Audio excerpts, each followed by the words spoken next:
چطوری؟ من کینگ پلیرم و خوش اومد به این ویدیو.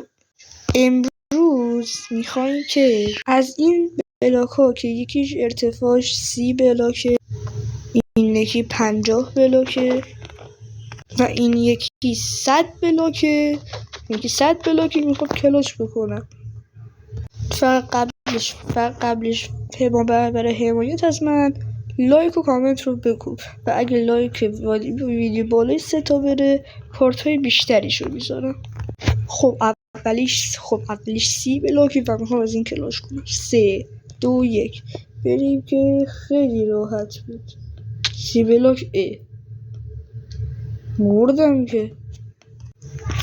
خب اشکال نداره، این یکی 50 بلاکی، این یکی رو دیگه میتونم 50 بلاکی رو بله 30 بلاک رو میتونستم 50 بلاک رو تونستم. خب اینم کلاش کردیم. خب حالا این یکی 100 بلاک، این یکی از همه سخت تره. فقط قبل از اینکه بپرم لایک رو بکن. خب بریم بپریم. 3 2 1 کلاش میکنم و آره تونستم 100 بلاک هم تونستم. لایک و سابسکرایب فراموش نشه.